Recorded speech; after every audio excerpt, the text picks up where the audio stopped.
Iran और Israel की लड़ाई 8वें दिन पहुंच गई है। अब सबके जहन में यही चल रहा है कि इस जंग में आखिर बाजी मारेगा कौन, किसकी होगी जीत।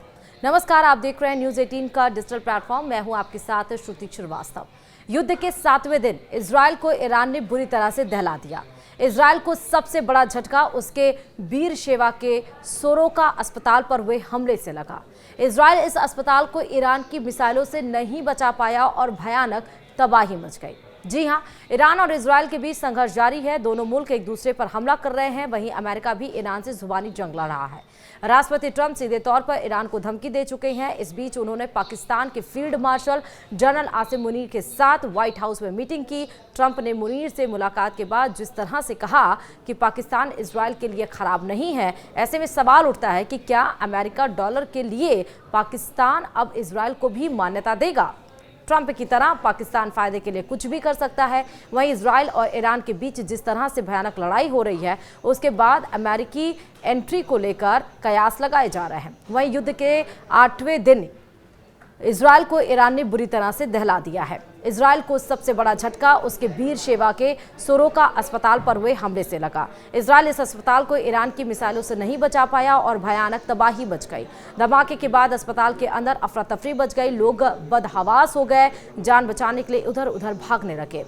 माना जा रहा है कि इजराइल ने जिस तरह से ईरान के परमाणु ठिकाने अरक को निशाना बनाया, ईरान की तरफ से इसका पलटवार इजराइल के सोरोका अस्पताल पर बड़ा हमला करके दिया गया। इस हमले में पूरा अस्पताल तहस नहस हो गया। वहीं ईरान ने इजराइल का स्टॉक एक्सचेंज उड़ा दिया। तेल अवीव के रमत गन इलाके का ये स्टॉक एक्सचेंज ईरान की मिसाइल का शिकार हुआ। ईरान ने तेल अवीव के रिहायशी इलाकों में भी मिसाइलें दागी। इससे इलाके में आग लग गई। लेकिन सबसे भीषण हमला बीर शेवा में सोरोका अस्पताल पर हुआ। इस हमले के बाद इजरायली पीएम बेंजामिन नेतन्याहू ने कहा कि ईरान जानबूझकर इजरायली नागरिकों को और अस्पतालों को निशाना बना रहा है। हम तेहरान में बैठे अत्याचारियों से इसकी पूरी कीमत वसूलेंगे। इजराइल के पास दुनिया का सबसे बेहतरीन एयर डिफेंस सिस्टम है, लेकिन उसके पास सीमित संख्या में मिसाइलें इंटरसेप्ट हैं। जानकारों का कहना है कि दो बातें ही आगे के युद्ध को तय करेंगी।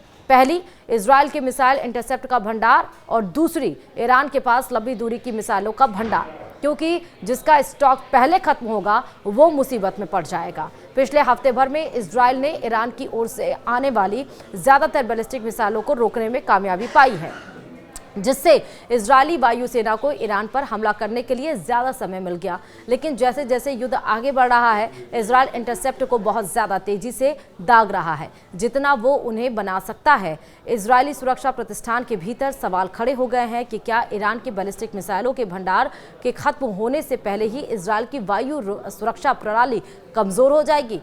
इसलिए इजराइल की तरफ से अब ईरान के मिसाइल लॉन्चरों को निशाना बनाया जाएगा। भले ट्रंप के युद्ध में उतरने के निर्देश के बाद अमेरिका इजराइल का पूरी ताकत साथ देने उतर जाए, लेकिन फिर भी दावा यह है कि ईरान को तुरंत घुटने पर लाना कठिन होगा, क्योंकि दुनिया के बड़े रक्षा विशेषज्ञों का मानना है कि मिसाइल का महाभंडार रखने वाले ईरान ने अब तक 7 दिन के युद्ध में अपने हथियारों का एक हिस्सा ही खर्च किया है। ईरान ने पहले से ही युद्ध के अगले चरण के लिए अपने स्टेज 2 हथियारों को संभाल कर रखा है। ईरान के पास ऐसे 3 हथियार हैं जिनका इस्तेमाल अब तक ईरान ने इस 7 दिन के युद्ध में नहीं किया है, जिनमें फतह 2 हाइपरसोनिक मिसाइल है, खुर्रमशहर बैलिस्टिक मिसाइल है और अरश आत्मघाती ड्रोन है, जो 2000 किलोमीटर तक उड़ान भरने की क्षमता रखता है। कहा जा रहा है कि यही वो हथियार है जिनके दम पर खामनेई झुकने को तैयार नहीं। दुनिया में बहुत से लोगों को ये लगता रहा है कि इजराइल के आगे हफ्ते भर भी ईरान टिक नहीं पाएगा, लेकिन उन सब शंकाओं को ईरान ने नेस्तनाबूद कर दिया। खामनेई ने बता दिया कि किन किन हथियारों के दम पर वो अमेरिका या इजराइल के सामने सरेंडर नहीं बल्कि सीधे लड़ने को तैयार हैं। ईरान की खुर्रमशहर मिसाइल बेहद खतरनाक है। दावों के मुताबिक इसे ना इजराइल का डिफेंस सिस्टम रोक पाएगा, ना ही अमेरिकी मदद से रोका जा सकेगा। ये ईरान के एक शहर के नाम पर है। इसकी स्पीड 9887 से लेकर 19,756 किलोमीटर पर आर तक जाती है। इसकी रेंज 2000 किलोमीटर तक है। साथ ही 1800 किलोग्राम वजन का हथियार लगा सकती है। इसे ट्रक लॉन्चर से दागा जाता है, यानी कहीं से भी लॉन्चिंग की सुविधा मौजूद है। अगर इसे ईरान की सीमा से लॉन्च किया जाए तो ये आराम से इजराइल के किसी भी शहर पर जाकर वार कर सकती है। खुर्रमशहर ईरान की वो मिसाइल है जिसका इस्तेमाल अब तक ईरान ने इजराइल के खिलाफ नहीं किया है। तो क्या इसे रोककर इसलिए रखा है ताकि अमेरिका जब 7 दिन आए तब इजराइल को मिले अमेरिकी बूस्टर डोज की काट पैदा की जा सके। जहां ट्रंप दावा करते हैं कि बातचीत का वक्त खत्म हो चुका है, ट्रंप के आगे ईरान के ना झुकने के पीछे फिलहाल वजह खुर्रमशहर जैसे खतरनाक हथियार हैं, जिसे मिसाइल के 4 वेरिएंट्स मौजूद हैं।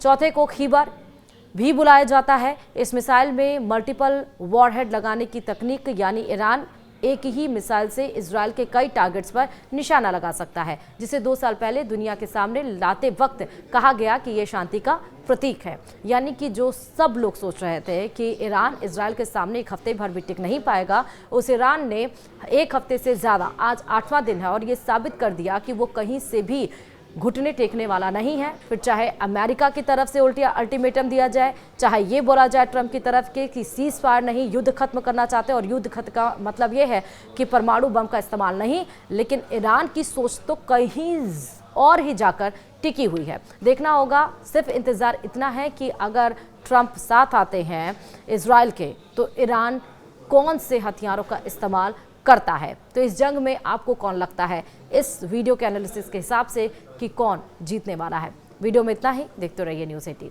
नमस्कार।